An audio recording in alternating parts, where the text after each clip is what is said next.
What's good, y'all? Welcome to my review for this week's episode of Attack on Titan Season 3. Wow, man. Another phenomenal episode. Spectacular art and animation. A lot of shit went down this episode. Oh man, this arc is just phenomenal. Like, the amount of mystery, intrigue in this is just So without further ado, let us begin. So we start this episode off. We got with Marlowe and Hitch. They're walking down the front. Which, correct me if I'm wrong, I think this is actually the first time we have really seen Marlowe and Hitch in the main anime. I could be wrong, and that we probably did see him in season 1, but I know that they definitely have their little cameo appearance in the Lost Girls OVA, which for the two people of you who are watching this video and who have also seen the Lost Girls OVA, I believe the third episode has come out. In case you wonder where my so yeah, if it has, and the fans start, you'll see the review for that dropping sometime this week, most likely.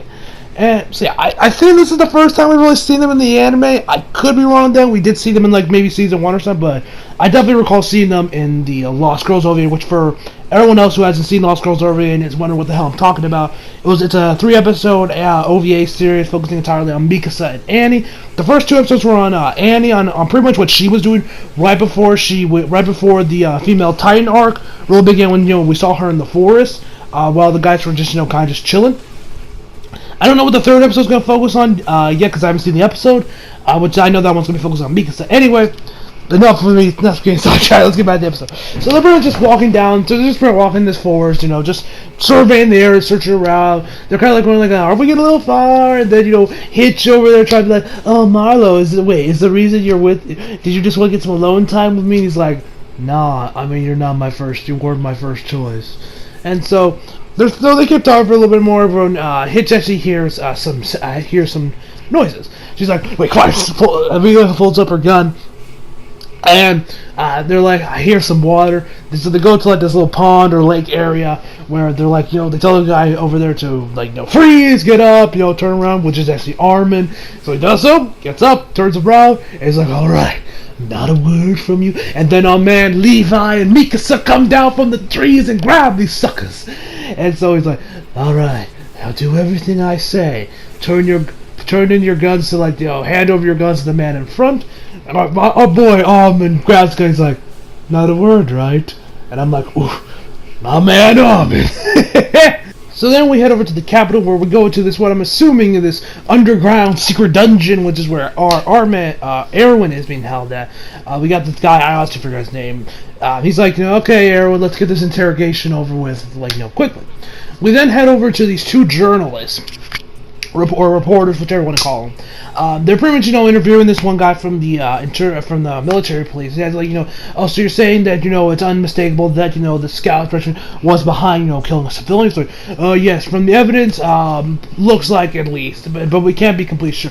And then the other journalists, the other reporter's like, no, wait, so you're saying that the military police was responsible for the search? He's like, and the other guy's like, whoa, hold on there, cowboy! No. He's like, sorry, man, he's new, he's a rookie, he doesn't know how shit works down here.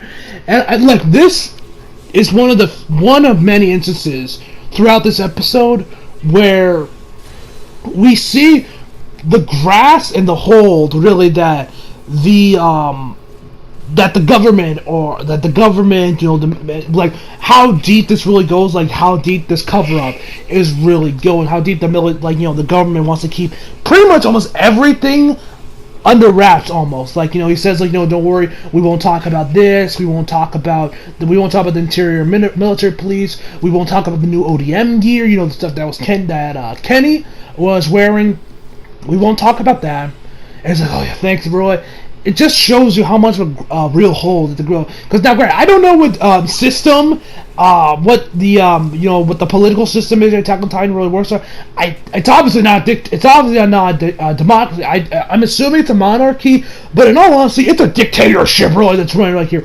Because this is one of the few, and there's a few other instances later on in the episode where we see that they pretty much keep everything under wraps. They don't want anything leaking out to really make people, in a way, think for themselves and make them question really why the lives are lived. They don't want to quite. They're like, Titans are bad. Stay within the walls. You're good. They don't want you thinking about, okay, why are we staying inside? What are Titans? What are like? They don't want you asking questions. And like stuff like this is why I love Attack on Titan so much. It's just the intrigue, the mystery. And I also just watched this episode. I'm still confused. Now, granted, as we have learned, the mangaka is working together with Wit Studios on fixing the arc, because even the mangaka himself said that this arc was kind of shit.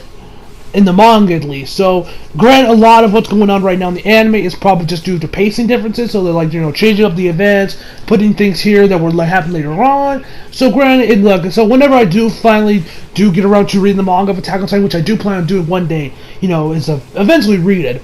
I could end up being like, yeah, this was so much better than the anime, and I can understand why a lot of people did drop this in droves. But at the same time, I still don't say it really deserved to be dropped in droves, because I feel like, because this is just so interesting, like, to me at least.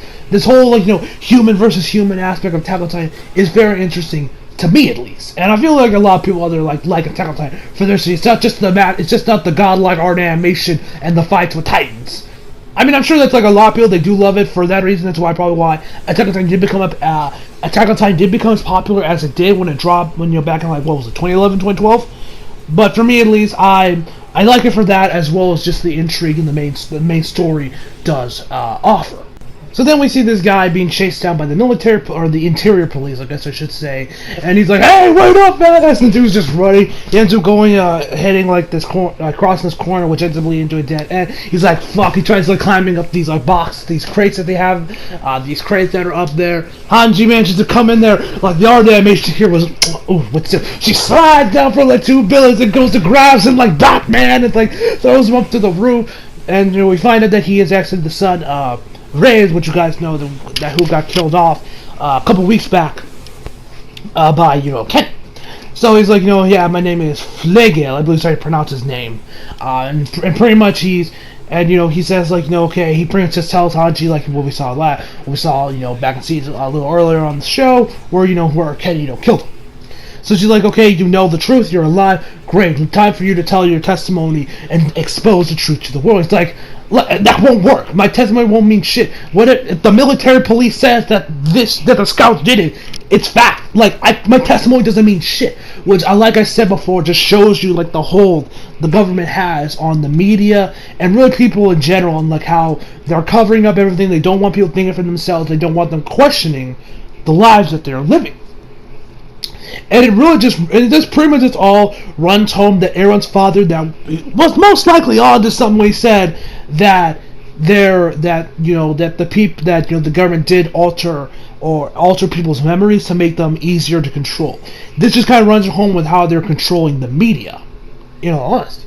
So then we head over back to Levi and crew, where they get rid of the gear and of Marlo and Hitch. And I gotta say, Hitch, I would almost consider she's kind of acting almost out of character, just because I've seen the Lost Girls OVA, and judging from how she was there, this kind of seems a little off. Now, granted, I don't know if the Lost Girls OVAs are considered canon. I assume they are, but let me explain, because the pretty much going on. Levi's still okay, we need to dispose of these two, and so they're no, please don't get rid of it. And she goes on about the damages that went down in the battle between between Eren and Annie. They'll talk about why couldn't we find Annie? Why is Annie so missing? Because she was pounded into a puddle of jelly by Titans, and Levi's no. The female Titan is Annie, you dumb bitch! And they're like, oh, wait. They're just shocked. So they end up deciding, he's like, no one knows anything except the higher-ups. No one knows about us, no one knows about what happens to the rest of the world, but the higher-ups and the guys that are in the middle of this shit. So they're saying, we'll get rid of you guys when you get to a safe distance. He calls up Sasha and the other guys. Sean actually comes out and tells, let me do it. Let me take care of these guys. And he's like, alright, knock yourself out. So he ends up trying to test their loyalty, see if they actually will become out. Because the way because like I said, okay, back to what I was actually saying before I begin. Because like I said, because when she was in the Lost Girls OVA, in the OVAs, she was the kind of girl that literally she didn't really give a fuck about anyone. She was like, oh yeah, I got this thing I gotta do, but can you take care of it, Annie? I got some better shit I'd rather do. Which was like, I forget what she wanted to do, but it was like some frivolous shit. So her suddenly caring about Annie, wishing she got to know her. Now, granted, she could all be lying just to get some pity points out of Levi to like spare them, but I don't know. This feels almost kind of off. And if am I just losing? Is it just me? And tell me what you guys think about this in the comments below, especially the people like me who have also seen the Lost Scrolls OVAs, because I don't know. This kind of feels a little off to me, but that could just end up being me. I don't know. So, Sean takes him down to this corner. Was like, okay, time to kill y'all. He's like, wait, what? That's how we Captain Lee. Oh, yeah. And also, one thing I forgot to mention. While Levi and Marlo and Hitch are tied up, right before Sean takes them, Marlo goes on about wanting to join. This guy's like, let me join Captain Levi. He's like, no. Let me join Captain Levi, please, I beg of you. I'm like, no, man, like, I don't have the time to prepare you for being, like, on the run 24/7, like, no. So John takes him to the corner, he's about to kill, so he talks about how he's like, I love this one line, though, that's hilarious, where Sean tells, like, I can't trust either of you, especially you, Mr. Boca, like, who would cut their hair like that? I'm like, I start bursting out laughing. I'm like, yeah, true. Like, who in their right mind gets a bowl cut? That haircut looks so fucking stupid. So he ends up charging out with his knife. He ends up tripping. I think he had the purpose of tripping, dropping the knife. Marlo manages to grab it and tells Hitch to run. And so then my man Sean rushes towards him with a gun and like right under his chin. He's like, listen, mate, you know I'm faster than you. You're outnumbered. Let's see what you want. Let's race. What's faster, your knife or my gun? And he tells them about the cat how the millet about he says he wants to join the scouts. That the scouts are that really honestly the scouts don't really get that many ones because that's the scene. They've only taken a grand total of what 2 W's at most in Attack on Titan that we've seen so far against the Titans. And he talks about actually how he joined, and he's like, no, okay, then why did you join? He says, no, I joined the wrong regiment, and that as long as you guys got the fight, the willpower to succeed, you guys, to succeed, I will join you. I'm with you guys 100%. He's like, and look on Sean's face, he's like, oh goddamn, I'm actually kind of surprised by that. And then Hitch comes in there with a bat and just nails him right there. And the art animation here was hilarious. Like the face on John's face, right as he got hit. It was hilarious. And so he said fly, Marlo's like, oh, whoa, hold on, Hitch, he's good, we're good. It's like, alright, you guys are good. We can take you guys, this will probably enough for you guys to convince Captain Levi. And so, then go back to Levi, where we see Levi puts his plan into motion to, kidnap one of the higher ups in this camp here to get some more information on, where Eren and Historia are. So, which they do, and we have to head back to to Flegel, and he got caught up with the military police, and this one dude in the military police is crying. He's begging, oh, thank God we found you, because otherwise we would have been killed. He's like, and so. He ends up talking about, he asks him, why was my dad killed? Why was my father killed? Why did you kill my father? And he's like, why do you want to know? It doesn't matter. He's like, I want to know before I die. And pretty much saying, that he betrayed us, went to the scouts, and that, frankly, he knew too much. That's why, and even if he didn't, betray them, he knew too much. Hence why he had to be killed. And so that's why he needed to be killed. He's like, no, and so, which was enough, and they talked about how, they talked about this thing that his father told him, a merchant always follows their note, which he's glad, right? He tells them to look up, which is where we find that they were, so that everything they heard about, the military police wanting to kill him because he knew too much, yada, yada, yada, yada, was all because he knew too much. And so the audience is all the people that live in this district. Then we got Hanji and the other guy that's always with her coming in. They come in there. The art animation here is just, oh god, you see the guy trying to shoot Hanji, but she dodges the gun and punches him. The art animation here, it's fire. And he pretty much, and then after they take him out, the dude like Figgle legit sits on his head. He tells him he's like, I am the captain now. This is my yard. I'm the captain now. And everyone starts clapping. He's like, damn right, you're the captain, because like, he's the son. And everyone's like, and everyone's all around him like, yeah. And so he also talked about how he joined the Scouts, and then, like, actually, like, see, when anime stars, whenever it gets really intense, they, like, have, like, the sides bars, like, kind of, like, blurry and kind of shaky. That's kind of happened. He was, like, while around the end, he was, like, yelling, talking, like, I joined the Scouts, like, look up, and that's when Hanji comes in there, and, like, the art and animation, once again. I cannot preach the art and animation enough. Wit Studios, you have done an amazing job with the art and animation for Attack on Titan. I cannot preach its greatness enough. So we end up having to back to our boy Levi, where he's currently interrogating the dude, and so he's asking like, where is Eren and Astoria? He's like, and he just goes on and on about oh, it's no use, you're dead anyway, you interrogate me as nothing, and then he ends up like and boy Levi shoves his foot up in the dude's mouth. He's like asking him again like you better use your mouth while you can still use it. So start talking. And the man's still talking, he takes Levi for breaking his arm, and don't worry, eventually he's like, I don't know, I'm not allowed to know, Kenny Arkaman, I feel like I'm saying the last name wrong, but anyway, it's the same, Ackerman, I feel like I'm saying it wrong. But it actually, what was more shocking is, as you guys may also know, that's the last name of Mikasa. But as we saw in Season 1, Mikasa's family was killed. She was the sole survivor. When she it's like Season 1 probably had like the craziest moment because it was direct. I don't know if they had the same director for each season, but if you guys didn't know, the first season I believe was directed by the same guy that did Death Note, and you can tell what the direction was like, the out of the crazy the absurdity of it with like the scenes when Mikasa was killed the guy, how she break through the floor, cracked the little hilt on the knife and she threw it into him, and Armin breaking the sound barrier as he did the scout salute or whatever. Granted, this guy stayed constant throughout Attack on Titan, but it was really apparent in Season 1. Season 3 hasn't really had something that absurd happen. But anyway, which makes me curious, and it looks like on who is Kenny?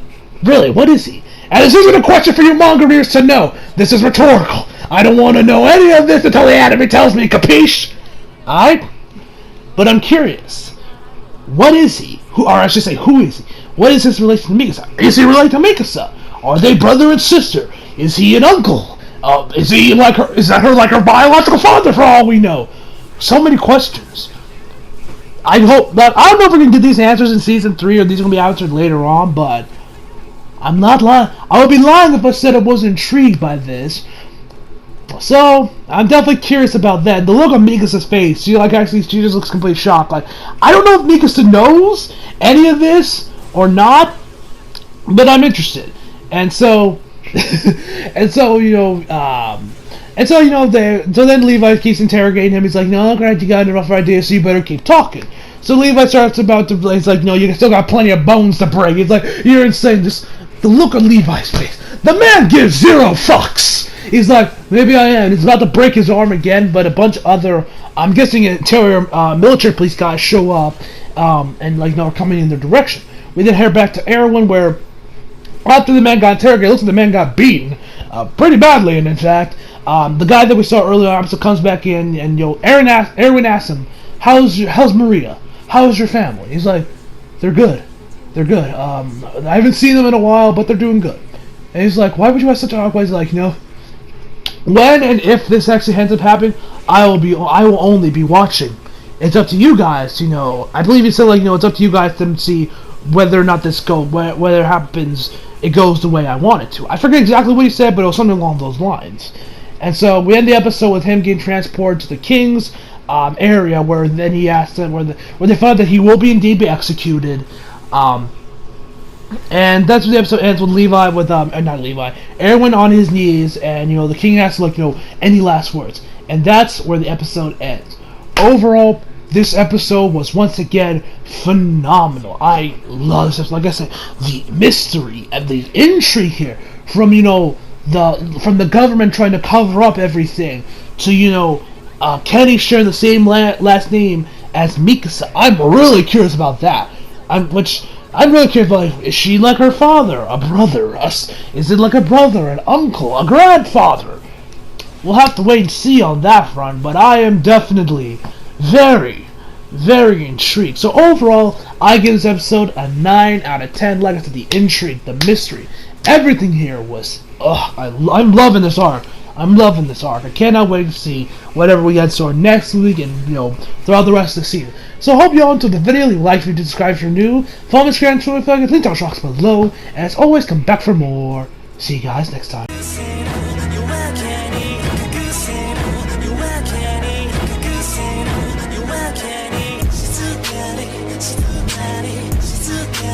She's too bad.